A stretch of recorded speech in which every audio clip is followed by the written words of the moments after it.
Okay, this is Dan Sugar Q1 2026 earnings report. You see that profit after tax grew to over 19.2 billion.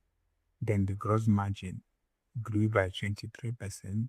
But there is something that happened FS gain if you stay paid out. You see that there will be a decline. So some of those returns are actually non-recycling. So let's dive into the books. Into 3 minutes, we're done. Okay, so this is what the income statement side of things looks like. The revenue dropped over 12%.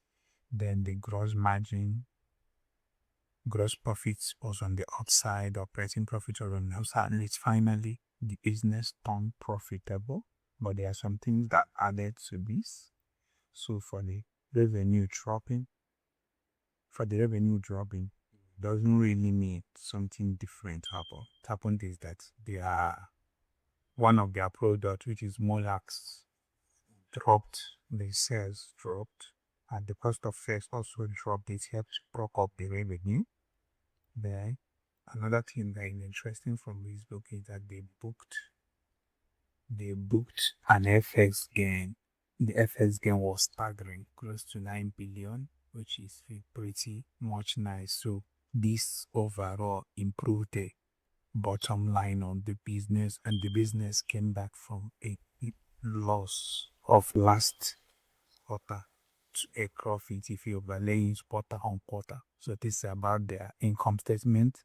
So let's look at their balance sheet side of things. So as it's loading up, hold on a sec. As it's loading up, these are some of the things you need to know that Ibon, their 50 kg sugar bar is still the star product of this company. But this is the balance sheet. You see that the assets also dropped, the equity dropped, and the current liability block. So it is heavily leveraged. Then you have to know that raw materials also. One thing that helped the cost of goods is that cost of sugar, global sugar price dropped. Then that's led to the cost dropping. Then Naira stabilized. That's why they book an FS gain. Then they are finally the Lagos arm of the business is now contributing 24.9%, and the northern side, which is they rerouted, is now contributing 20%. Unlike when Lagos was contributing over 50 something percent. Then another thing to pay attention to is this receivable you're seeing here. One of the receivables you are seeing here is out of that CBN invalidated FX forward, which CBN invalidated. They are still insisting that it is a receivable. So if that thing unwinds, the balance sheet is going to take it.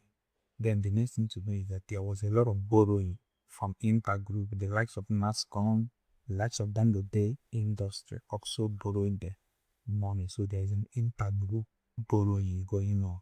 And also they raise some commercial paper. They have also some letter of credit, some overdrafts. So they still have a whole lot to do to come out from this. And also one thing you have to bear in mind is that they are also offering shares right issue. They want to raise close to 480 something billion naira in right issue, which is currently selling at 60 naira per share. So if that comes in, it will help the whole balance sheet story to rebalance. So that's it. So the biggest risk here is that CBN invalidated number, which we wrote about it on X here.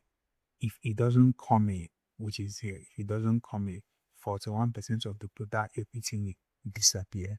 So that is it about Dangote Q1 2026 results. See you on the next one.